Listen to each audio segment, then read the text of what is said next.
This is the Kevin Trudeau Show. I am exposing the corruption in government and in major multinational corporations. We're telling you the things that they don't want you to know that will make your life better. Welcome, everybody from around the world. We have viewers in over 100 countries. Thanks for joining me. I'm Kevin Trudeau, #1 New York Times bestselling author. That's a new plaque. That's a new plaque. Glad to have you here. We have a fantastic show today. Buckle up. If you have some paper, take some notes. The first one goes in the Kevin Was Right file. It's everything they don't want you to know about, but I'm sharing it with you. For 25 years, I have been saying on various radio shows, television shows, whether it was on the Tonight Show, whether it was on the Today Show on NBC with Matt Lauer, or CNN, Larry King, or Bill O'Reilly on Fox News, or any of the shows that I've been featured on or talked about, or Howard Stern or whatever, I have been saying, and also in all my books, that the governments around the world, not just the U.S. government, the governments around the world, hate free speech. They hate people expressing opinions and ideas that don't go along with the global elite line. And I'm going to be sharing with you. Last week we talked about the global elitist plan, and some of you got mad. They go, "Ah, it sounds nice. It sounds good." I say, yeah, but next week, which is now, I'm going to show you how they're doing it, and it ain't so good. But when you're exposed to it, now you get empowered, and that's the whole key. But governments around the world, they don't like free speech. That's why they hate the internet. They hate these organizations such as YouTube and Rumble and X and all the social media platforms. That's why government is cracking down. Governments around the world are cracking down and censoring the free flow of information. In the United States, this just came out, Supreme Court of the United States, Supreme Court. And again, this goes in the Kevin Was Right file, that I've been saying this for decades, and everyone rolled their eyes. That can't be true. The Supreme Court justice, one of the justices, and this justice is a liberal, Democrat, left-wing judge, not a conservative, red, right-wing Republican judge. It's an ultra-liberal, Democrat, left-wing judge. This is what this judge said. It says, Justice Jackson ripped for worrying about the First Amendment, hamstringing government. And this article goes on to talk about how the justice, when questioned during a case, says she's very disturbed. She's very disturbed. Oh, I'm so disturbed. That pesky First Amendment, that right of free speech, I'm very disturbed about that First Amendment. This is a United States Supreme Court justice saying that she's disturbed that we have a First Amendment right of free speech. She's disturbed because free speech, that First Amendment, the right that people have to free speech, is stopping government from shutting people off and censoring people 100% at their will. That's what she effectively said. And this is an article here. She's very, very upset about this. Oh, I'm so upset. I'm very upset. She says, the First Amendment is hamstringing the federal government. It's hamstringing. It's stopping the federal government from allowing them to censor people. That pesky First Amendment. The government hates the free flow of information. Kevin Was Right file. All right, so the globalist plan last week. I don't know how long I'll be on this show. I don't know how long before they shut it down. Because I'm revealing stuff that they don't want you to know. And the reason the government does this, the government comes in and says, it's misinformation. It's misinformation. Misinformation. The government's definition of misinformation is anything said that they don't agree with is misinformation. That's misinformation? Really? Now think about this. What about an opinion? Under that definition of misinformation, if I was a restaurant critic and I went in and said, this restaurant food is not very good, they could say, Trudeau is giving out misinformation. That restaurant, in fact, serves delicious food. It's misinformation. We had fact checkers. They went in and they said, Trudeau's lying. That restaurant does serve good food.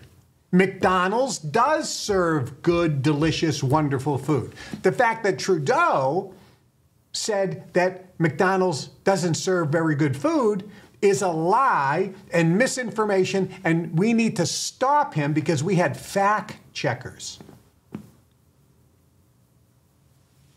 Are you with me? That's what the government does. So last week we talked about the globalist plan, and some people got really upset with me because I explained what the real globalist plan is. And again, hold on.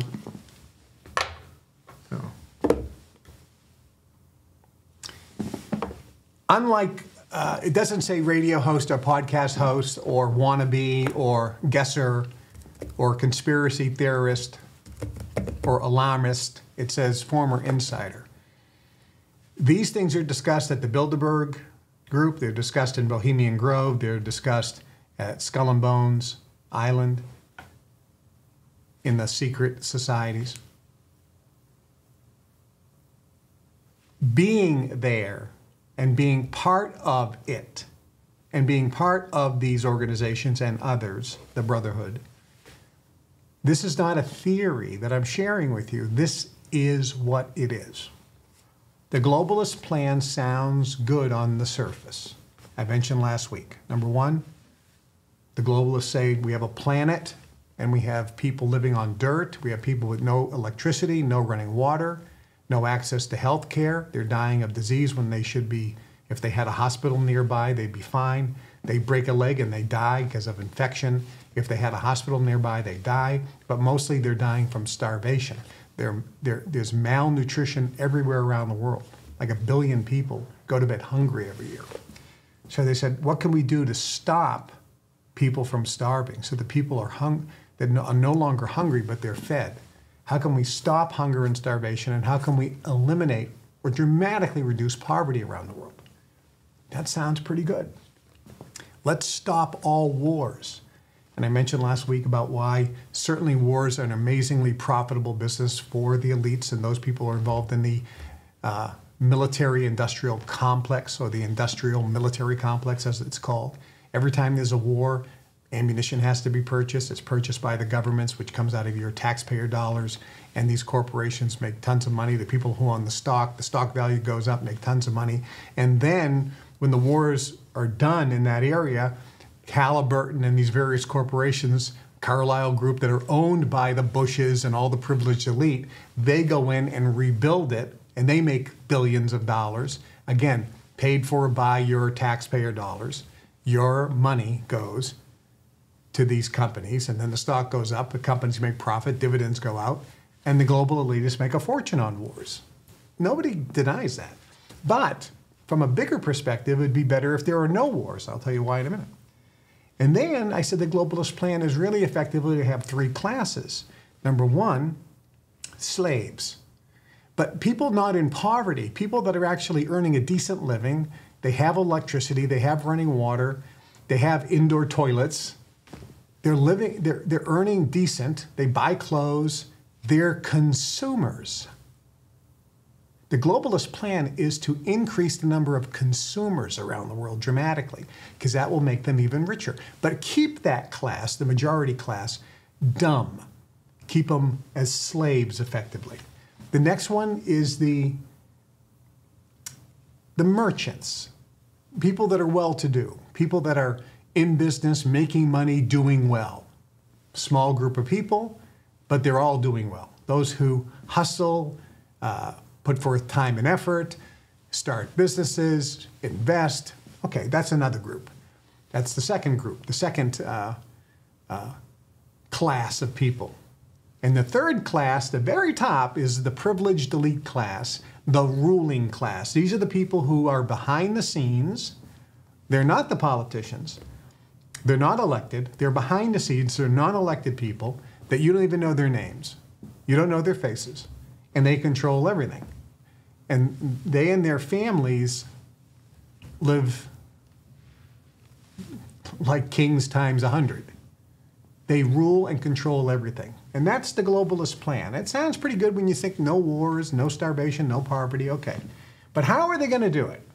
And by the way, this goes against the mainstream conspiracy theory that you've heard for 30, 40, 50 years, that the globalists want to depopulate the earth. Because you've heard on tape, some of these elitists say, we have as many as 1 billion useless eaters that we have to eliminate from the planet. So depopulation has always been touted as something that the privileged elite want to do. They want to depopulate. And when COVID came out, they said, see, they're going to wipe out 1 billion people. Well, it didn't happen. For 50 years and longer, by the way, this goes back to the 20s, there have been conspiracy theorists who have been saying that the global elites want to depopulate the planet. Every single year that we've been keeping records, every single year, let's just say since 1900, every single year, the population has increased in number. So if the globalists want to depopulate the planet, when is it going to start? Every single year, the population on planet Earth has gone up. So when does the depopulation start? And so I'm going to reveal something that you've never heard before. But this is what has gone on when I was in the Bilderberg group. The plan is not to eliminate 1 billion people from the planet and depopulate the planet. The plan is to eliminate useless eaters. In other words, when that privileged elite made that statement, which is on tape, we need to eliminate 1 billion worthless eaters on the planet. That's true. Because a useless eater is not earning money and they're not a consumer. The key is not depopulating the planet. The key is eliminating the useless eaters and actually increasing the number of consumers.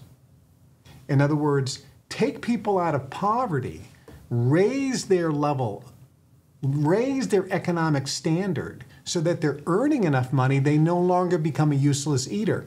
That's how you eliminate useless eaters. You don't kill them off. Clearly, that's one option, but it's never been done. But you don't kill them off. What you do is you raise their economic standard so they become consumers. The globalist plan is to eliminate useless eaters. Yes, either by killing them off, but that doesn't help. It does in one respect because you get rid of the useless eaters, according to the globalists. This is not me. But more importantly than eliminating that group is to increase the number of consumers. This is why China now is the manufacturing capital of the world.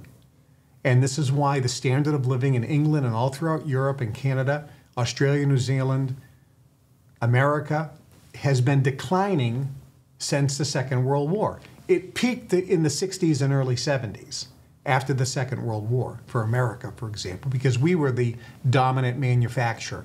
Before the Second World War, actually before the First World War, the dominant manufacturer in the world was England. That's why the sun never set on the British Empire. They were the most powerful nation in the world because they were the #1 manufacturing nation in the world.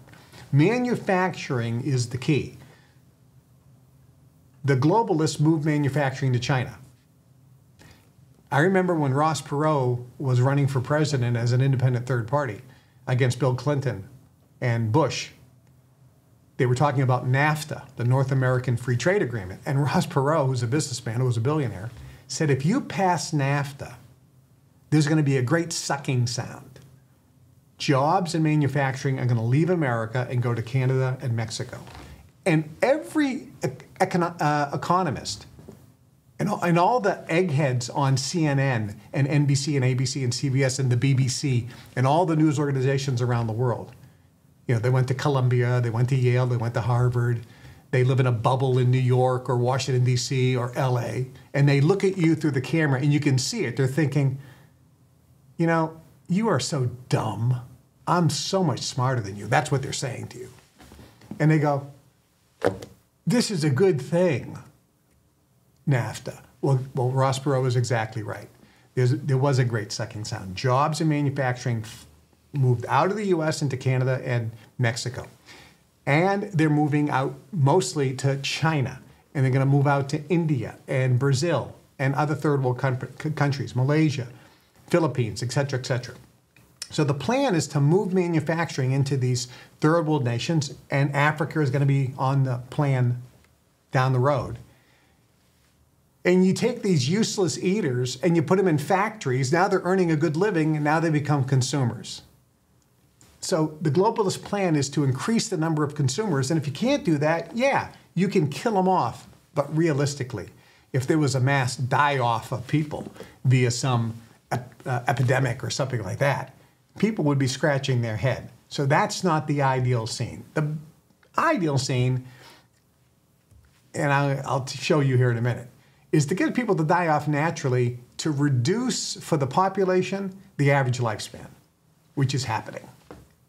So the average lifespan now is going down instead of going up. It's been going up for decades, the average lifespan. And now it's peaking, and in many countries it's declining, the average lifespan. But that's going to take generations before it reduces the population on planet Earth, many generations. So the bigger plan is to increase the number of consumers. Again, sounds good, doesn't it? Well, let me tell you how they're going to do this. How they're going to eliminate wars, eliminate starvation, eliminate hunger, eliminate poverty, have these three classes of people. Here's the dark side of the plan, and one of the reasons why I left the Brotherhood. The dark side of the plan is, number one, the globalists say, and by the way, I am not saying this. I'm not saying I agree with it or disagree with it. I'm just giving you the facts. The globalists say that one of the reasons we have wars is because people have prejudice against one another. If you don't look like me, if you have a different color skin or your eyes look different, then I'm going to be prejudiced against you. This is racial prejudice. And we know this. And racial prejudice has gone on from the beginning of time. Go back and read the Bible in the Old Testament. There was racial prejudice. In America, the Native Americans, the Indian tribes, the Cherokee, the Arapaho, the Sioux, that wasn't even their real names. That was the names given to them by the tribes that they lived around that hated them. The racism amongst the American Indians was off the charts. Just look at the history. One tribe thought that they were human and all the other tribes were subhuman based on race. So racism has been around forever. The most easy one to see is the color issue. So if you have a different color skin than me, then I'm prejudiced against you. Or if your eyes look different, or if you look different, I'm prejudiced against you. So this prejudice causes what throughout history? Wars, conflict. How do we solve that, the globalists say? Very simple. Let's do a whole bunch of little things so that people start illegally immigrating, call them migrants today, but illegally immigrating to other countries. We will integrate all the different races. They will intermarry, produce children of multi-race, and over a period of time, it's almost going to be hard to figure out what race you are. Think about that. Now, Tiger Woods, for example, the great golfer, everybody always says he's a black golfer. He's a black golfer. They always say he's black, he's black, he's black. He's a black golfer. He's 50% Thai. How come no one ever says he's a Thai golfer? He's 50% Thai. Think about it. So, and then his wife was Norwegian, I think, or Swedish. And so they have a child. So the child has Swedish blood, black or African, and Thai. Multi-race. So the globalists say this is a good thing. Let's do what we can do so that there's tons of intermarrying and therefore races are eliminated. Now we take racial prejudice out of the equation. A happier world. Right? Doesn't sound too bad. With that same method, religions will be eliminated. By the way, if we look throughout history, what's one of the other reasons for wars? Religions. It was either races fighting each other, or read the Mahabharata from India, the Ramayana. All the wars were based on race. Throughout, all the Native American Indian wars were based on race. All throughout the world, race or religion. Remember the Crusades? The wonderful Christians came in and started killing anybody who wasn't a Christian. And then the Muslims would do the same thing, kill anybody who's not a Muslim. And the Jews would kill anybody who's not a Jew. And I mean, the Arabs would kill anybody who's not an Arab. So if you didn't follow their religion, you're being killed. So let's eliminate religions. And it's working. The number of people in America, for example, and this varies from country to country, the number of people that claim that they actually adhere to a particular religion has been going down year after year after year after year after year. More people now say they're spiritual instead of saying, I'm an Episcopalian. I'm a Baptist. I'm a member of the Assemblies of God. I'm a Catholic. I'm a Lutheran. All those memberships in those religions are going down. And the globalists think this is a very good thing, especially if we get to intermarry, which is being promoted all over TV. Every ad you see is an interracial couple. So let's promote this. Let's encourage people. That way, no race, and then multi-religions will start marrying, and then there'll be this blending of religion, a greater understanding and compassion about each other's religion, not hatred. Good thing. Okay? What's the third reason for wars? Land. That's called nations, or countries, or states. Wars are about gaining land. It's about one country or one nationality, which is different than race, one nationality against another nationality. Wars all over the world for thousands of years based on nationality, based on the boundary of your country. If we eliminate nationalities, if we eliminate borders, there's nothing to fight about. No countries. What else? Well, we have this silly thing going on in the last couple hundred years called democracy, where people actually vote for their leaders. You know, it's never been that way. Kings, queens, royalty ruled countries. Dictators ruled countries. There was no election. It was by force or by bloodline, and that's how you ruled. So now they have these silly thing called elections, and someone says, oh, the elections are a good thing, America, you know, democracy. Hey, come on, man. Wake up. When America started, it was a bunch of white guys who were super rich, who were the richest guys in America. They were traitors to the king because they wanted to increase their wealth. They were the biggest landowners. And they didn't set this America up as a democracy. It was called a republic. It was never called a democracy. It was called a republic. But Kevin, people could vote for their leaders. They could vote. The only people that could vote in America under the wonderful founding fathers, the patriots, the wonderful geniuses. Well, if you think they're geniuses, how come we're not doing what they told us to do? In America, the only people that could vote were landowners. I love it. And the only people that could own land legally was you had to be white and you had to be a man. That's a good deal. So rich white men voted, and that was it. If you were a different race, no. If you were a woman, no chance. If you were black, forget about it. If you're a Native American, no, you're not voting. And the reason was they said all those other people are too stupid, they'll vote for the wrong person.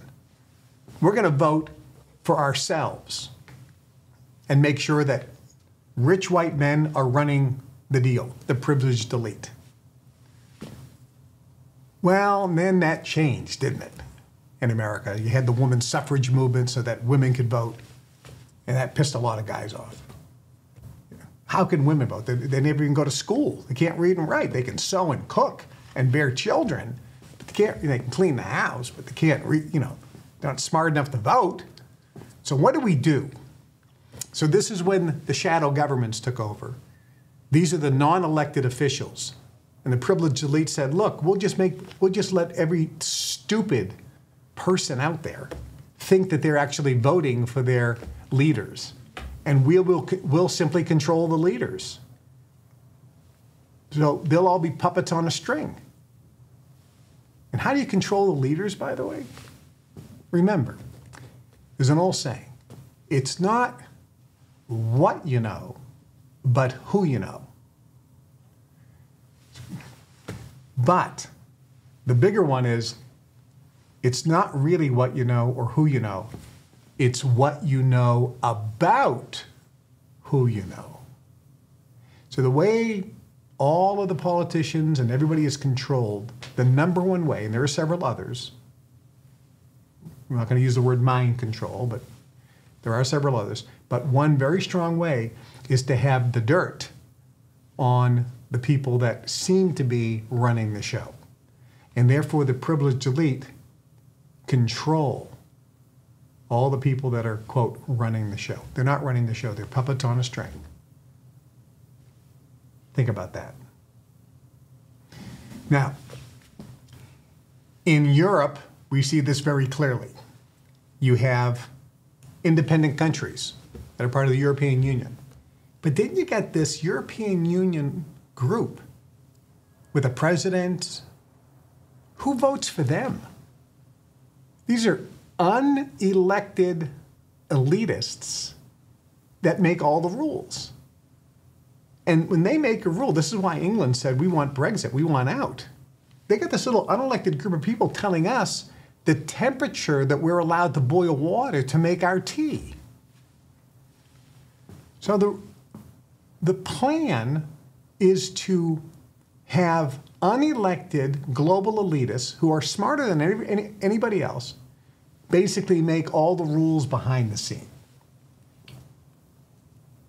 Next, in order to control the population so that we can get the objectives we want, let's go toward a one world digital currency with no cash. A cashless society. Now, if we talked about this 50 years ago, people would just laugh hysterically. Kevin, what are you talking about? No cash? What are you, insane? You're a conspiracy theorist. I remember I walked through the Atlanta airport and I had cash in my pocket. I just got released. So I was leaving federal prison camp Montgomery, and I had some cash in my pocket that they gave me, and I had to go to the halfway house in Chicago. And I had a layover in the Atlanta airport. I didn't have a credit card, I just got out of federal prison camp, but I had cash. And I walked into the airport, and there's not one place, not one in the entire Atlantic airport that accepts cash. Credit card, debit card only. Think about that. Think about that. So the globalist plan is to eliminate currency, which is happening all around the world. I remember when I was in Switzerland, I could go to an ATM machine, I could withdraw $50,000 in $1,000 notes. Well, 50,000 Swiss francs in 1,000 Swiss francs notes. I mean, I walked into someplace and I wanted to buy a bottle of champagne or some fancy cigars or something. I could whip out a thousand Swiss franc note, hand it to the waitress, and she didn't even blink an eye. Now, I haven't been back, but I heard that in Switzerland, those are illegal now. And you can only carry so much cash, otherwise it can be confiscated. And this is happening all around the world. These laws are under the radar. So a one world digital currency, this way the governments or the powers that be can control every transaction. No bartering. This is a scary situation. But it's also a good situation. Think of all the drug deals that can't happen if there's no cash. Think about this. That's their plan. Next part of their plan is, and I talked about this a few episodes ago, lower the testosterone levels in men, making men more docile. They'll be fatter, they'll have less drive, they'll be less motivated, and they'll be easier to control. And there's a whole host of ways that that's happening. Next, there's a whole series of steps being taken to keep you into a mental fog. And that includes drug use, both recreational drugs. Let's promote recreational drugs. It keeps you in a mental fog. Let's promote pharmaceutical drug use. It puts you in a mental fog. Let's put fluoride in the water. It puts you in a mental fog. Let's put certain food additives in the food. It puts you in a mental fog. There's a whole host of things that keep you just not that sharp mentally, a little bit mentally lethargic, much more susceptible to suggestion, so you're easier to manipulate and control. And by doing this, it also limits your ability to tap into the ether and access higher realms so that you can communicate and have knowingness. Next, let's do things, such as all of the above, that not only keeps you in a mental fog, but also makes the populace tired physically. People today are more tired than ever before. They're like, oh, I'm so tired. I worked all day. Worked all day? You weren't digging ditches all day. You weren't working on the railroad all day.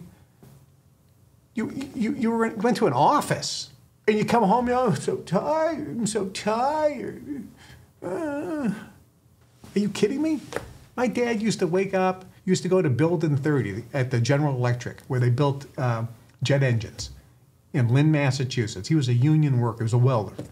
And he used to get there with his dirty clothes, go to work hard. I mean, picking up, I know, because I physically went there. He says, I'm going to take you here to help motivate you to get an education and not do manual labor like me. And I watched this son of a gun lifting steel, moving stuff, banging this, doing physical labor all day long. Oh, you go to your exercise class for 45 minutes. Oh, you're real tough.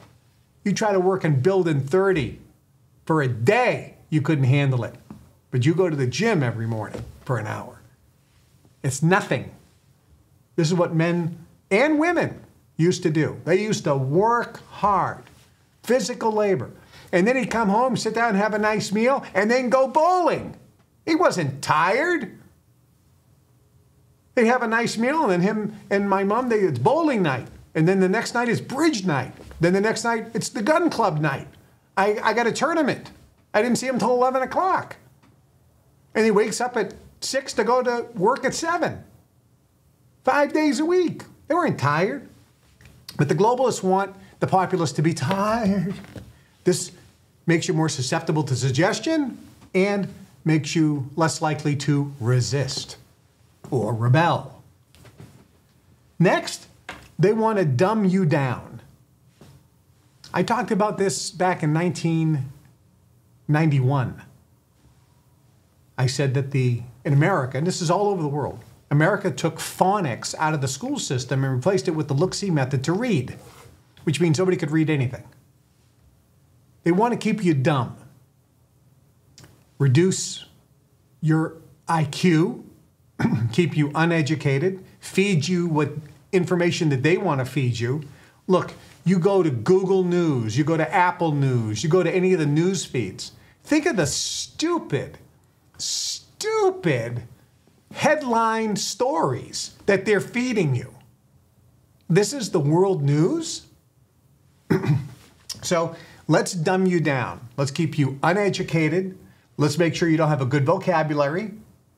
And for those of you who are going through the Science of Personal Mastery course, you know the importance of activating and illuminating words, because words are power. You speak things into existence if the words you use are activated. And this goes back thousands and thousands of years to India, where each letter and each sound was imbued with a vibration and frequency. There's a whole science behind the power of words. So this is how the globalists want to control you, so that the majority will fall into that slave group. Yeah, your standard of living will be better, but there'll be a lot of people whose standard of living will go down. So the idea is to take the third world countries and increase their standard of living, take the first world countries, Germany, France, most of European Union, England, Canada, Australia, New Zealand, United States, reduce the person's standard of living and quality of life, increase this, and so you have now a group that's lower overall, but overall better off, but so dumb and so susceptible to suggestion, where the information is so censored, you can be controlled 100%. And then those who want to make more, have more, do more, they can, but that's a very small group. And then the elitists, which run the whole show. That's the globalist plan. Now, I'm going to talk about one specific area of that in a moment, which is food. Part of the globalist plan to dumb you down, to make you mentally slow, to put you in a trance, to keep you physically tired, and to get you sicker and sicker and sicker so that the lifespan goes down, is with the food. So in a moment, I'm going to talk about the 10 foods you should never eat. So you may want to write that down. And I'm going to talk more about this globalist plan, and I'll be taking some phone calls and so forth. Hold on, I'm going to change this. Before I talk about the 10 foods you should never eat, I want to talk about my movie recommendations. By the way, people have watched some of the movies that I recommend: An Affair to Remember, Pillow Talk, etc., 12 Angry Men, some of the other ones I recommended. Matter of fact, we should put a list, make sure we have a list of all my recommendations, and we'll post it someplace so we have that, so people can see all my recommendations if they haven't watched all the other shows. So I got 2 recommendations for you this week. One family movie, anybody can watch it. It's effectively a G-rated movie. There's no cursing, there's no swearing, there's no sex, there's no nudity, there's no violence, nothing. It is a wonderful movie, and there are many, many powerful manifesting lessons in this movie. And if you just pay attention, you'll see them. They're plain as day. It's called The Sound of Music. The Original Sound of Music with Julie Andrews. It is a wonderful movie, loosely based on the true story of the Von Trapp family of singers. In Austria, in 1935, in the 1930s, before World War II, but while the Nazis, when they went in and took over Austria, right before the Second World War, maybe right when the war started, right around that, in the 30s up into 1939. That's the time period. And it's based on a true story. Now, certainly it's dramatized, but it's based on a true story. And if you have not seen the movie, I highly recommend you do. It's got lovely music in it. It's called The Sound of Music. It is a lovely story. It's based on a true story, and there are secrets in there of manifesting. And if you watch with an open mind as to what are the lessons in this as well, you will see how when one door closes, another door opens. And what you think you really, really want, Julie Andrews, I want this, I want this. That really wasn't what she really wanted. And the universe gave her what was perfect for her. It's a spectacular movie, highly recommend it. The next movie, and by the way, I'm getting great reviews, and if any of you have watched my movie recommendations, make sure you leave a comment about that. And if you're new, make sure you subscribe, hit the subscribe button and leave comments. That way our algorithm goes up, more people will watch the show. The next movie, it's not a classic, but I guess I'm dating myself because it is kind of an older movie. But I'll do a little test right here with my younger crew to see if they know anything. You guys ever hear of the movie 10 with Bo Derek and Dudley Moore? No. Okay, good. This was such a classic movie. Do you know who Bo Derek is? Oh my God. Okay. So Bo Derek was listed as the most beautiful woman in the world. So now William wants to watch the movie. It's like, it's got that. I want to see it. Can't wait. So Bo Derek was listed as the most beautiful woman in the world. Dudley Moore, you don't know who Dudley Moore is, right? Of course not. Dudley Moore is a hilarious comedic actor. He was in Arthur and a bunch of other movies. And again, I'm mentioning movies none of you probably even heard of. It is a funny movie. And Julie Andrews is also in this movie as well. She was in Sound of Music, and she's also in this movie. It is a comedy. There is no, I have to warn you, there is nudity. There is frontal nudity. You will see naked women's breasts on this in a short period. Now William definitely wants to see them. And when I was younger and watched this was a great movie for me to watch. I tell you, I was very excited about it. So there is some nudity, just so you know. There is some nudity. There is a little bit of profanity. Not much, but a little bit, tiny bit. But there's no sex scenes. Actually, there's nothing that's over the top, but there is one little scene there where they do have some frontal nudity, and we'll call it adult themes. So I would say it's not a kid's movie, but it is a funny movie. And you will get a chuckle out of the movie. And the reason why I'm recommending the movie is, again, there is a lesson in this movie. It's about a man who's obsessed, okay? And he does irrational things. And if you watch the movie, you can maybe see a little of yourself in this person. And maybe you'll have an epiphany or an aha moment, in addition to chuckling and having some laughs. So I strongly recommend that. All right, so now,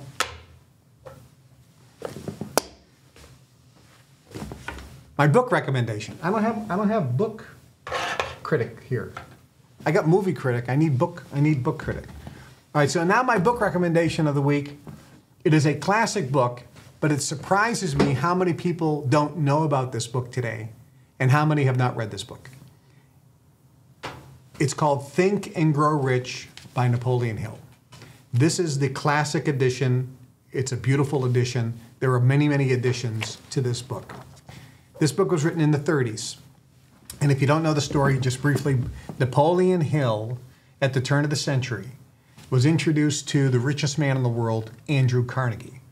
Andrew Carnegie came from nothing, from Scotland, and became the richest man in the world. He sold Carnegie Steel to an investor group, including J.P. Morgan, for, in today's dollars, it would be somewhere around $450 billion in cash.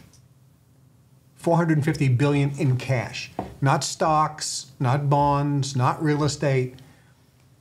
Andrew Carnegie was given in today's money, $450 billion in cash. And he built almost all the libraries in the United States. He gave most of the money away.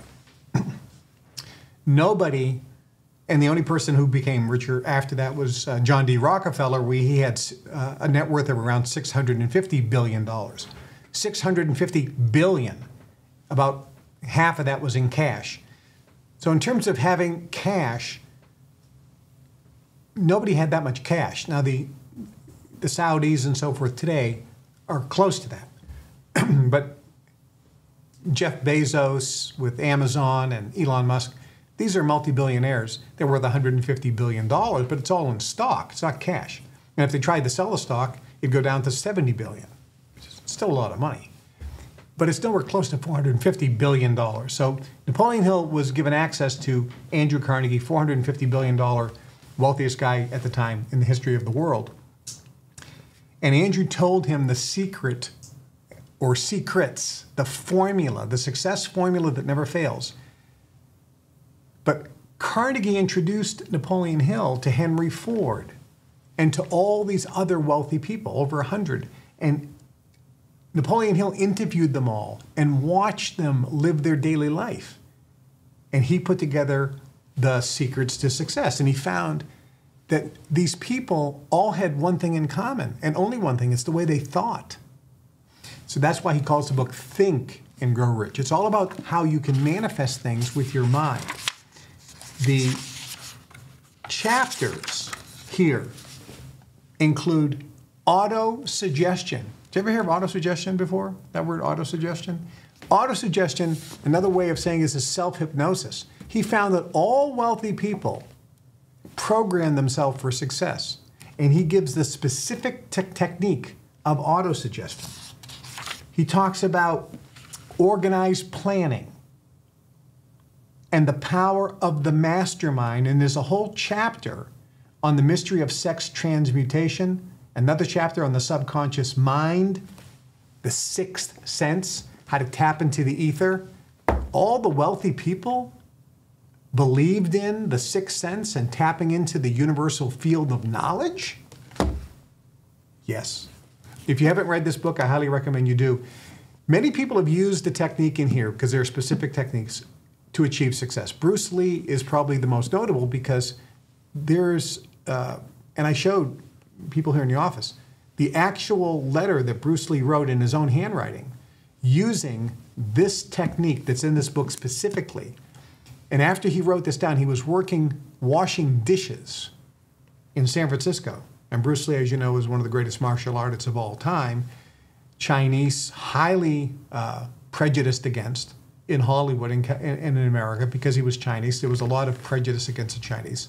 So he had massive racism focused against him, prejudice focused against him. But he used this technique to go from washing dishes to becoming the biggest star in Asia, martial arts star, the biggest martial arts star globally anywhere in the world, and then a Hollywood star as well. And he also starred in the Green Hornet TV series. Arnold Schwarzenegger used the techniques. He talks about them. Sly Stallone, Sylvester Stallone. So many Hollywood people say they used the techniques in this book, and so many successful business people around the world said that this is the book, or the techniques that are described in this book, are what they utilize to achieve success. I highly endorse this book and recommend it. Think and Grow Rich by Napoleon Hill. Consider that. Okay, so now let's go to the 10 foods we should never eat, and hopefully I have some time for some questions. But I will, I promise this. All right, we're making a promise. Next week, I am going to take almost the entire show. I'll be taking phone calls. How's that? Okay, because I got to get these 10 things. I promised I would do this. This goes in the Kevin Was Right file. It says, and by the way, when I'm giving you headlines that you can't find, but this should be on the front page. From anxiety to cancer, the evidence is now overwhelming against ultra-processed food. So here's a whole article, British Medical Journal, all the research done showing the Dana-Farber Cancer Institute, very famous, highly respected, the Food and Drug Administration of the United States, on and on and on and on and on. Talks about how processed food, and what that means, what's the definition of processed food? It's effectively, I'll give you the definition, food that has food additives in it. It's the food additives. And when food is processed, milk, for example, comes out of the cow. We used to have a milkman. The milk used to be milked in the morning, put in a glass bottle. A milkman would then deliver it to your house. And he would deliver fresh milk to your house every 2 days because the milk went rancid in 2 days. It was raw, not pasteurized, and not homogenized. No problem. But now processed milk is pasteurized, which means it's heated to 180 degrees for 30 minutes to kill all the bacteria. Sounds good, but it kills all the good living enzymes as well. So now you can't digest it. Then they homogenize it. Homogenize it means they spin it down so that the molecules of the milk break down and become what's called cyanide oxidate. Because they're already broken down, the cream doesn't separate from the milk anymore. So it's homogenized, and the molecules are already broken down, therefore it won't go rancid. You can have milk and it can last for 2 or 3 weeks. It sounds good, no more milkman. The problem is they just processed milk and they made it a poison. And now the research is Kevinwasrightfile. So I'll be talking about that. The next one.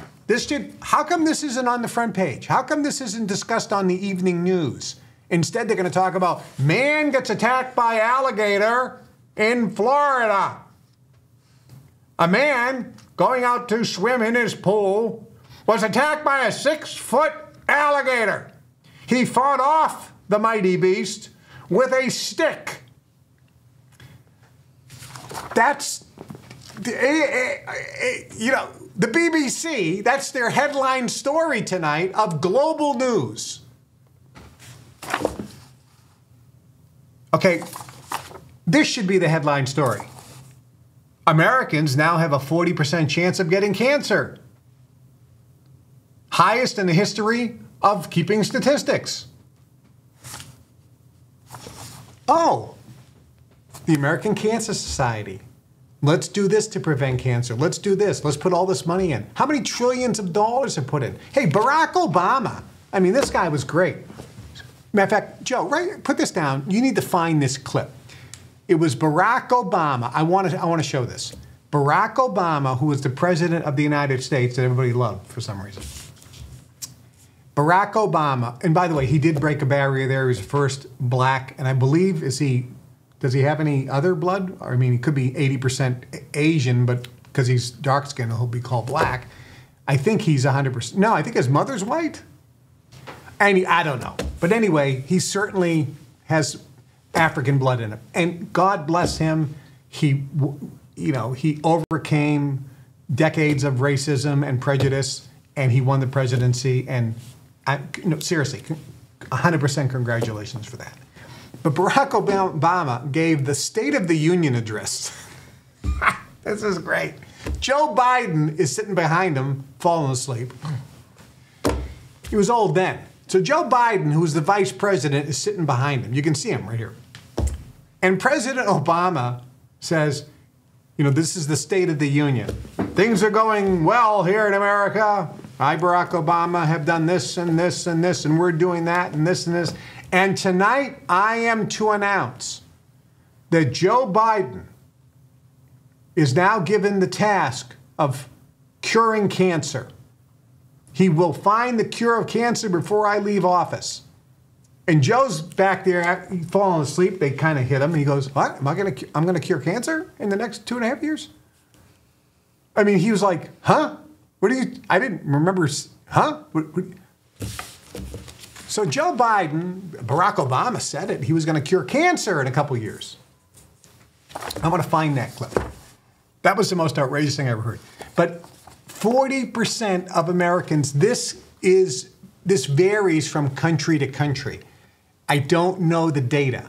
I believe that America has if you are an American living in America, you have the highest chance of getting cancer than in any country in the world.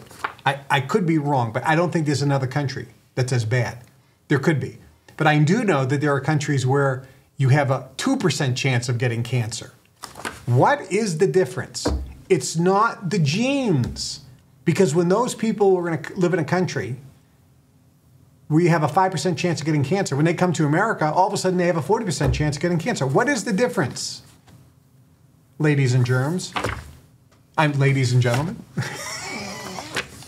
You don't know where that joke came from. That's an old Henny Youngman joke. Good evening, ladies and germs. Or Milton Berle, one of those old guys. Okay, you have a 40% chance of getting cancer. I said this was going to happen. I said it. Kevin was right file. And we're keeping this file. I said something to the Federal Trade Commission, and they said, "That's a lie. Show us the documentation." I said, "I got the file right here.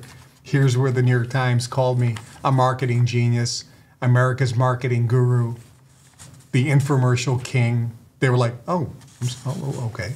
We thought you just made it up. Kevin was right file. All right, so 10 foods you should never eat. All right, so buckle up, write these down. And I could be taken off the air and I could be put in prison for doing this. Because the Federal Trade Commission, the United States Federal Trade Commission, said that I can only say things that are the truth. Oh. And who determines if what I say is true? We do, they said. I said, but a lot of this is opinion. No, we have fact checkers. Okay. So when I said that talcum powder causes cancer, all of your fact checkers said that that was a lie when I said that 12 years ago. Now, we know it's true. Now it's actually been proven to be true. Guess what? It was proven to be true then. I gave you the documentation and the substantiation. Just like the ingredients in sunscreen can cause skin cancer. They may be banging down the door right now to arrest me because they're watching the show. All right, so 10 foods you should never eat. If you stay away from these foods, all right, never eat. 10 foods you should reduce the amount you eat. Isn't that better? It's not all or nothing. At least reduce. Number 1, corn. Well, the American Corn Association is going to sue me. I know. It's right away. Corn. Stay away from corn. Why? Because almost all corn, specifically in America and Canada, but also around the world, almost all corn is now produced from Monsanto seed, which has been genetically modified and or is a hybrid corn, which means it's man-made, which means it's been processed. The corn was specifically developed by Monsanto to be fed to cows to make them put on fat very quickly and grow very fast. So if you're interested in keeping trim, if you think, I put on weight easily, corn is getting you fat. Because you're nothing but a piece of cattle. And the more corn you eat, just like the more corn a cow eats, the fatter you get and the faster you get fat. That's what the corn was specifically manufactured to do. It's not real heirloom, original, as nature intended corn. Monsanto corn, which is almost all the corn you can find, is making you fat. It's putting massive amount of fat on you. It's making you get bigger. It's putting on massive amounts of weight. Plus, it causes allergic reactions to all types of varying degrees. So anything that has the word corn in it, corn syrup solids, high fructose corn syrup, corn starch, corn meal, corn flour. It's not hard. You look at the ingredients. If it has the word corn in there, stay away from it unless you like being a fat pig. Then eat more. Corn flakes, corn puffs. Okay, number 2, artificial sweeteners. The 2 main ones are aspartame, which is called NutraSweet, and sucralose. Where are artificial sweeteners? Well, number 1, you find them in diet sodas. Why should you even avoid it? These fall into a category called excitotoxins. This is the best part. The number 1 reason people consume food with artificial sweeteners is because you've been lied to and manipulated and brainwashed. Here's what you think.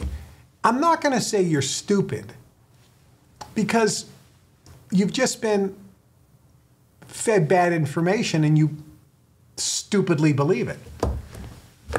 so here's why people say, well, I want a Diet Coke or a Diet Pepsi.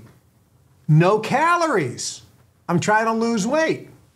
Here's what studies have shown. And I've been talking about this for 25 years. Kevin was right file. You take 2 people. One person drinks regular Coca-Cola with sugar in it as the sweetener, not the high fructose corn syrup.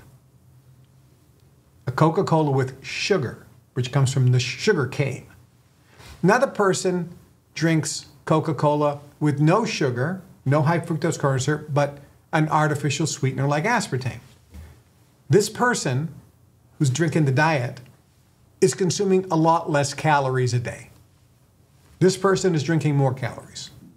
Guess what happens after 30 days? The person drinking the diet soda gains weight. So the first thing, the first reason you want to avoid artificial sweeteners is it makes you gain weight. And the reason you're consuming it is you think it's no calories and you think it's good for weight loss. It isn't. It does the exact opposite. Number 2, it's chemically addictive. This actually was on the front page, I think, of Time magazine. It was on the cover. It was called The New Crack, because researchers have determined that artificial sweeteners are so ridiculously, incredibly addictive. They couldn't believe how addictive it was, because it affects the neurotransmitter activity and the serotonin levels in your brain. What does this mean? This means artificial sweeteners like sucralose and aspartame make you anxious, stressed, and depressed. So, why would you want to consume it? Clearly, artificial sweeteners are in diet sodas, but they're in diet anything. And if you see the words, no sugar, time out. It's a marketing ploy. They want to convince you that it has less calories and it has some type of artificial sweetener. The 2 main ones. Now, there's another one called saccharin, which isn't around very often.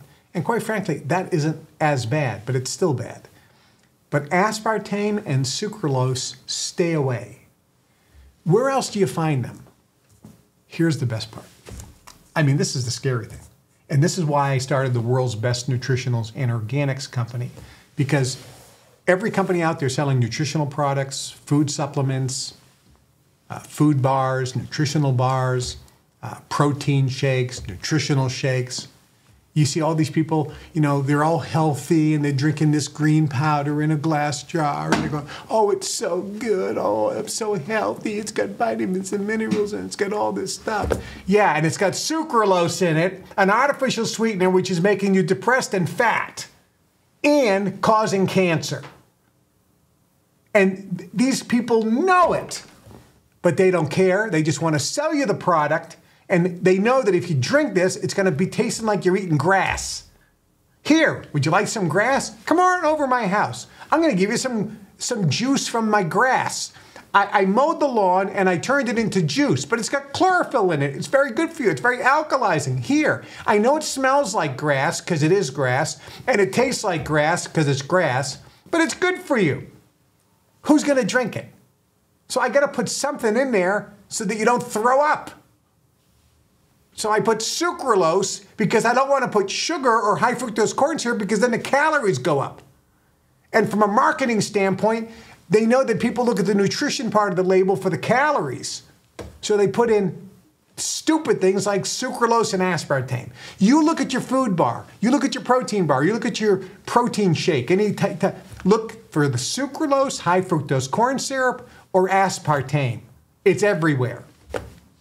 Stay away. Number 3. All right, so number 3 is something that you all eat. People eat it all over the world. It's pork.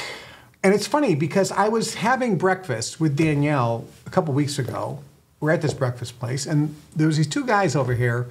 They were having a conversation, very intellectual conversation, and I was pretty fascinated with what they were saying. So I took my phone, then I started the recording, and they actually started talking about pork.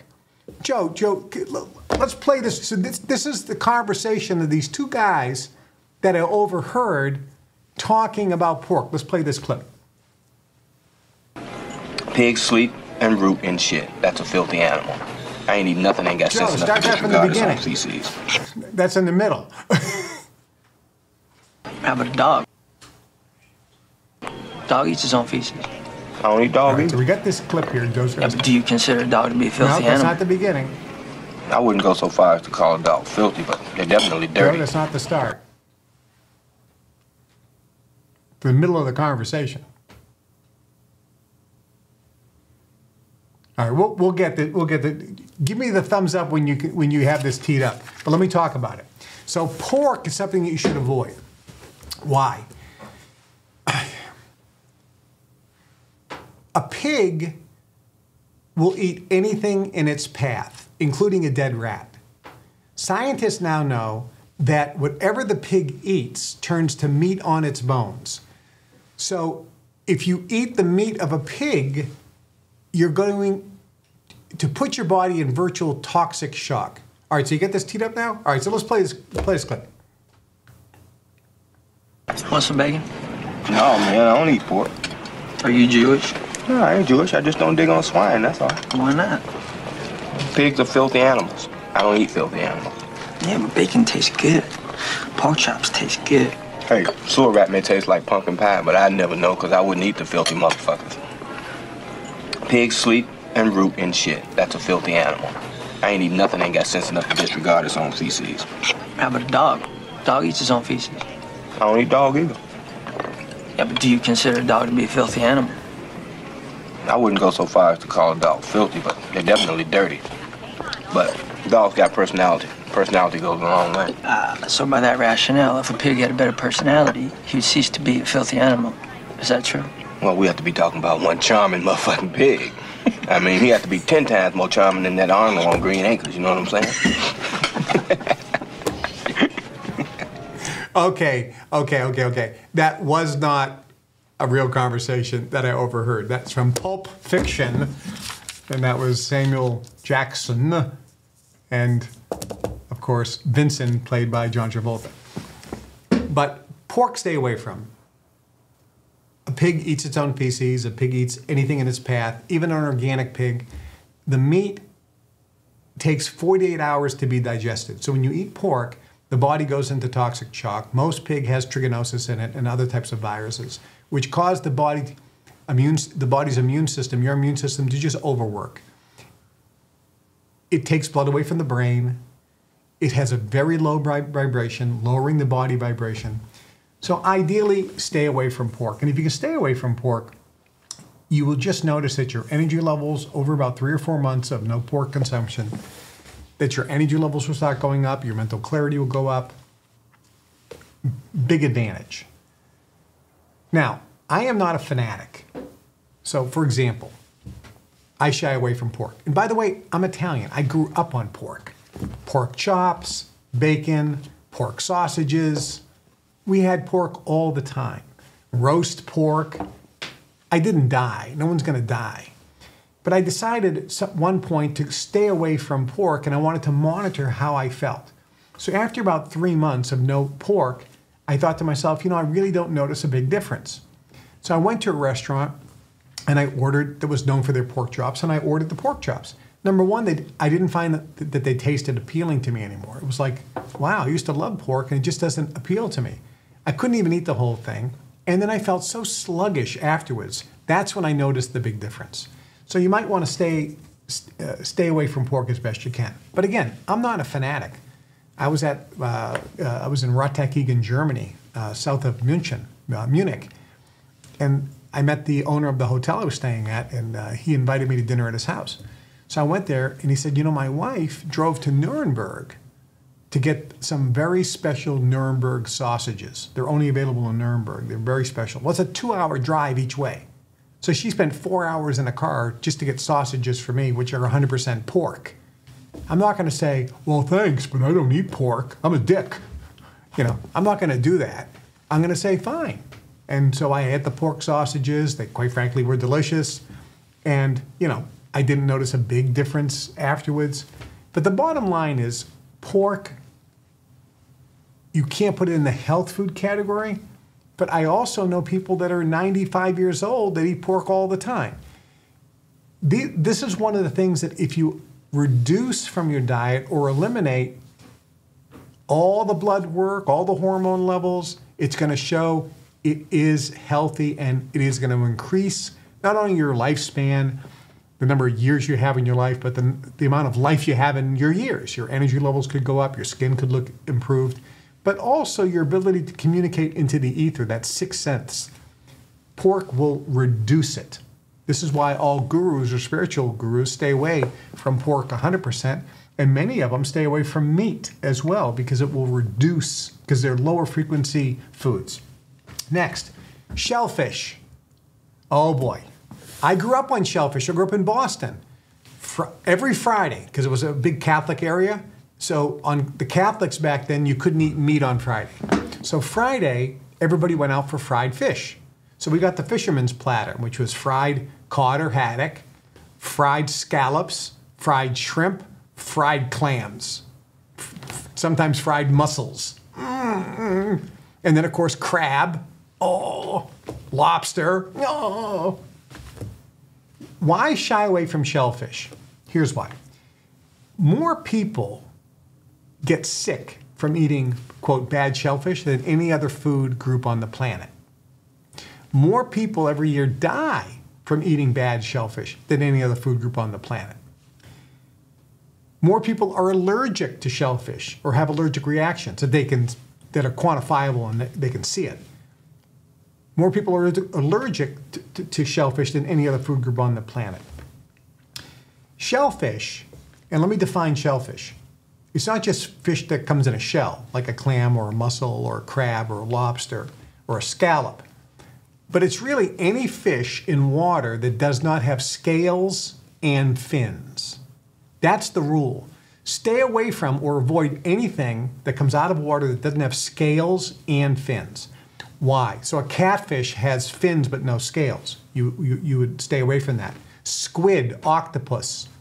They're not shellfish, but you stay away. No scales, no fins. Why? Anything that doesn't have scales and fins, shellfish, and the other items I mentioned, squid, octopus, catfish, and so on, they're filters. They absorb whatever toxin is in the water, and they keep the toxins in their flesh that you are eating. This is why when I grew up in Boston, we had sometimes the red tide. The red tide would come in, which are these red microorganisms like an algae, and they're poisonous. You couldn't swim. You couldn't go out and swim in the ocean. If there was a red tide, you'd get sick. But you also couldn't eat the shellfish that came out of Boston Harbor or the area, because those shellfish absorbed the toxin in the water, and you would get sick or potentially die from eating anything that came out of the water when there was a red tide. But you could eat the haddock, the mackerel, the cod, and the flounder, because they had scales and fins. So those fish you could eat. They would filter out the toxins, and the flesh was pure. So if you stay away from shellfish, it's just like pork.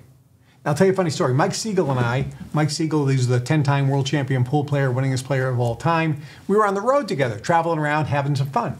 And we were going from city to city to city, and Mike loves to go out dining. And of course, we're staying in motels. We're going to go out to restaurants. And we like to go out and have a nice meal. So in this one particular city, we stop, and they have mussels on the menu. Mike says, I love mussels. Anytime mussels are on the menu, I'm ordering them. So he orders the mussels. The next day, he's sick.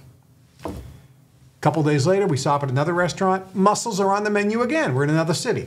He orders the mussels. The next day, he's sick. A few days later, we're in another city, another different restaurant. Mussels are on the menu. He orders them. Next day, he's sick. I go, Mike, do you realize that every time you order mussels, the next day you're sick? He goes, really? I'm going to order them tonight and see what happens tomorrow. So he orders them. Next day, he's sick. He goes, okay. Next day, that night he doesn't order mussels. Next day, he's perfectly fine. He orders mussels. Next day, he's sick. Doesn't order mussels. Next day, he's perfectly fine. And he goes, you know something? You're right. These mussels, I must be allergic to them or something. They're making me sick. I go, yeah. So what are you going to do? He goes, oh, I'm still going to eat them. He goes, I love them. He goes, but anytime I eat them, I just know that the next day I'm going to be sick. So stay away from shellfish. If you stay away from shellfish and anything that comes out of water that doesn't have scales and fins, by the way, this is also the law of kashrah, or the kosher laws. Pork and shellfish fall into that kosher law category. The kosher law says you can eat anything that's on the ground as long as it has a split hoof and chews the cud, which is why you don't eat pork. But you should also not eat anything that doesn't have a split hoof and chew the cud, like a bear, or because it has a paw. So if you stay away from anything that doesn't have a split hoof and chew the cud, such as a pig, and it says you can only eat something that comes out of water, whether it's a lake, a river, stream, or ocean, that has fins and scales, you're going to be better off. Okay, next, number 5. Stay away from hydrogenated oil. They're called trans fats. Just look on the label. It says hydrogenated oil. You like peanut butter, Americans? Of course, people who are watching from around the world can't figure out why anybody would like that disgusting thing called peanut butter. So I know you. You're in Germany, you're in Iran, you're in Albania, you're someplace in the world, and you're scratching your head and laughing, going, why is it that Americans like peanut butter? It's disgusting. Okay. So maybe I'm only talking to Americans here because you love your peanut butter. Look at the peanut butter. Number 1, it probably has high fructose corn syrup in it. Number 2, it has hydrogenated oil. Hydrogenated oils are terrible. They are trans fats. They will scar the inside of your artery, causing whatever cholesterol's in your artery to attach itself to the inside of the artery wall. Going to lead to a heart attack, but it also messes up all your hormones, and it can make you depressed. It increases your appetite. Oh, by the way, remember those artificial sweeteners I mentioned? There's another side effect. It makes you hungrier. It increases your appetite as well. So hydrogenated oils cause all types of problems in the arteries and the heart. They also make you gain weight. They increase your appetite, and they mess up your hormone system. So they mess up your immune system, but they also make you depressed. So stay away from trans fats and hydrogenated oil. Next, GMOs, genetically modified organisms. When you buy something at the store, you have to find the label that says no GMOs. If it says no GMOs, then you're relatively sure that at least the majority of the ingredients have not been genetically modified. If it doesn't say no GMOs, I can guarantee you that you are consuming something with GMO in it, genetically modified organisms. I had a guy on my radio show 15 years ago, and he went on for an hour and a half talking about every symptom that happens to a person, from gastrointestinal problem, bloating, colon problems, messing up your hormones, making you hungry, making you gain weight, giving you a belly, making you store extra fat, making you spacey. All these issues Oh, as well as cancer, high blood pressure, et cetera, et cetera, et cetera. GMOs are bad news. Stay away from them. You will be healthy if you stay away from GMOs. Next, number 7, monosodium glutamate, also known as MSG. It falls into the same category as artificial sweeteners. It is an excitotoxin. It messes up the neurotransmitter activity. It makes you hungrier, makes you crave, makes you very thirsty, and causes the body to store extra fluid in the fat cells, making you gain weight, get bloated, and be fat. It actually increases fat cells and makes each fat cell bigger. Stay away from MSG. Here's the problem. Depending on the country you're in, there's different laws. If you look at the label, clearly you're buying Doritos, nacho corn chips. It's going to say right on there, monosodium glutamate. Okay, throw it away. And never buy anything from that company again because they know what this stuff does. The reason they put it in is because they're trying to get you physically addicted. That's another symptom of consuming monosodium glutamate. You get physically addicted to it and you can't stop eating it. And it actually psychologically addicts you to that product as well. Kentucky Fried Chicken, loaded with monosodium glutamate. Taco Bell, loaded with monosodium. And by the way, all the fast food restaurants, hydrogenated oil, genetically modified organisms, corn everywhere, monosodium glutamate. No wonder you're all fat and you're depressed and you're stressed out and anxious and your emotions are going like this. So stay away from MSG. It's an excitotoxin. Number 8. I talked about this a few shows ago, wheat, but let me define it. If you live in Italy, if you're watching in Italy, eat the wheat. You don't want hard wheat, high gluten wheat, or wheat that's come from Canada or America because it's only been fermented for 8 hours. This is a really tough one because how are you going to determine that? So here's something I just did yesterday. I wanted to buy some crostini, which is like a breadstick. So I went to Whole Foods and I walked in and they had crostinis. And I looked for one that said product of Italy. So I grabbed, they had 2 or 3 of them that were products of Italy.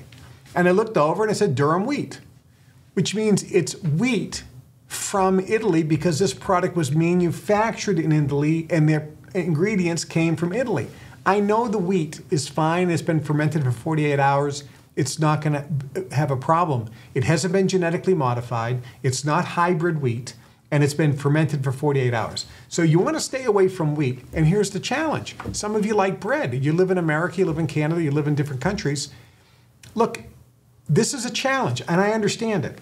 So do the best you can, but if you reduce the amount of wheat that you're consuming, period, across the board, you're going to be better off. Because the majority of wheat you're consuming has not been fermented for 48 hours.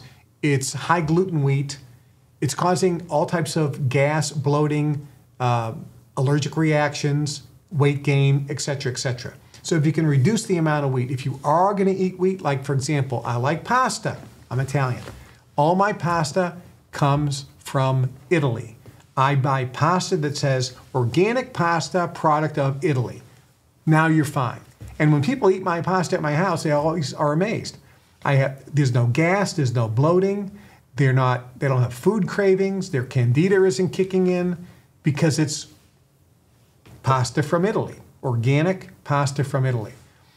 If I were to make my own pasta at home, and I used to, I haven't done it in a while, I would buy flour from Italy, and then I would use that to make my own homemade fresh pasta. But I usually buy the pasta. Breadcrumbs, what about bread? It's impossible. If you're going to buy bread, it's all made in the country you're in. So in America, it's very difficult to buy bread. So stay away from wheat as best you can. All right. Number 9, soy. It's in America and Canada for sure, but it's all over the world as well. Almost all soy now comes from Monsanto seed. It has been genetically modified, and it is causing all types of intestinal problems, plus it will reduce and lower your testosterone. if you can eliminate soy, you will be amazed. Just like corn, soy is everywhere. Soybean oil. Now, what if it says, Kevin, organic soybean oil on my salad dressing bottle? Well, first off, I wouldn't buy it because do you ever make salad dressing at your house with soybean oil? No, you use extra virgin olive oil if you're going to make a salad dressing. You don't use safflower oil. You don't use canola oil. You use extra virgin olive oil to make a vinaigrette. So if it doesn't have extra virgin olive oil, why even buying it? But if you're buying something with organic soybean oil, you know the company is a scam company because the reason that they're putting soybean oil in there because it's so damn cheap. It's not any good for you. It's reducing the testosterone levels, and even if it's organic, depending on the country, it still could be genetically modified. So stay away from soy. Next, I'll put two things in the same category. Corn-fed beef and anything dairy that doesn't come from grass-fed cows. And also, I already mentioned, stay away from homogenized dairy. So let me talk about this dairy and beef category. Cows eat grass. But in the manufacture of beef, cows are fed Monsanto genetically modified corn so that they grow fat faster. And that way they can be slaughtered and taken to the market quicker, making more profits for the company. Cows don't eat grains in real life. They eat grass.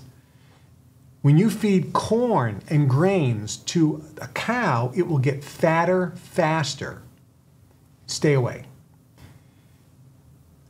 Also, in the feed, the commercial feed that's put in and given to cows includes ground up dead cows, sometimes horses and other animals that were so diseased they couldn't even be put into the food chain. So they feed it to the cow. Ground up dead, diseased, sick cows that they couldn't butcher and put into the food chain. But they're ground up and fed to a cow who doesn't eat meat because the cow is a vegetarian who's supposed to only eat grass. So what do you think happens to this cow? It gets diseased as well. Those animals are also injected with bovine growth hormone and massive amounts of antibiotics.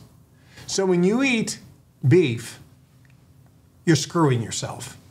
Your testosterone's going down, you're loading your body up with residual antibiotics, you're getting diseased product, you're putting your body in toxic shock. Not a good thing. And because of the bovine growth hormone, it makes you fat faster. So when you're eating beef, oh, I'm on a high protein diet. Oh my God, a high protein diet. Who am I today? I'm the guru, yeah. You gotta be kidding me. You think it's gonna burn fat? No. You're eating protein and you're also injecting yourself with bovine growth hormone so you get fat faster, and you're eating Monsanto's genetically modified corn to make you fat faster. And it doesn't have very much CLA, which is the acid in the beef which increases testosterone, so your testosterone levels are going down. So, okay, eat as much beef as you want. Get 100% grass-fed beef. Organic grass-fed beef. No antibiotics, no bovine growth hormone, fed only grass. You're in good shape. And for your dairy, milk, cheese, yogurt from grass-fed cows. It's hard, but ideally not homogenized. With cheese, I consume cheese, I like cheese. My cheese is raw cheese, which means it comes from France or Switzerland most of the time. It's cheese from raw milk, so it's raw cheese. And all the cows over there are eating grass, so it's perfect. We have milk at the house. It's not homogenized. It's organic from grass-fed cows, which means the cream separates from the milk, and it only lasts a few days. So when it comes in, we have to shake it up, mix up the cream and the milk. We use it, but it only lasts a few days, so you buy a small bottle at a time. A little bit less convenient, but it's important. If you're drinking homogenized dairy, in the form of cheese or milk or yogurt, your arteries are getting scarred, and it's causing arterial sclerosis, it's messing up your hormones, and it's making you gain weight. Plus, it's messing up your intestines. Your digestive system, gas, bloating, diarrhea, constipation are all caused in part by homogenized dairy products and or dairy products that don't come from 100% grass-fed beef. So those are my 10 foods, and by the way, I could give you an hour on each one of these with all the details. So that's our show for today. I'm looking at the time. I did not get to your phone calls. Last week I did promise you I'd be taking a ton of phone calls. It was not a lie. I did not know I was going to go this long. But I will make a promise. Next week, the only thing I'm going to cover is my book recommendation and my movies, and the whole show is going to be your phone calls. So next week, 100% of the show, other than my book recommendation and my movie recommendation, will be taking your phone calls. So thank you for understanding for not taking your phone calls today, but so many people wanted this information, and I had to give it to you. And I didn't give you everything, I just gave you a tip of the iceberg. Please subscribe to the channel. Go to KevinTrudeauFanClub.com, become a partner, help support the show, keep the show on the air. You can also go to globalinformationnetwork.com, become a member. You get a chance to meet me live and in person. And if you want to have dinner with me, I would love to meet you in person, have dinner with me. Buy just one of the money processes. Come to Chicago, get the money process delivered, and I will take you to dinner. And that email address, if you want to get more information on the money processes, is moneyprocesses@KevinTrudeau.com. Moneyprocesses@KevinTrudeau.com. Just send an email, say I want more information on the money processes. Megan will get right back to you, give you the dates and the locations. Hey, come in and spend an evening with me. Have a nice dinner. There's usually only 8 or 10 people there. We have a lovely time. Plus, you get a chance to meet some wonderful people, and including me. I'm a wonderful person. We have a wonderful meal. It's on me, and you get the money processes where you can really be helpful in your life. Thanks for watching this week's show. We will see you next week. I'm Kevin Trudeau. This is everything they don't want you to know about. And until next time, remember, you can do it.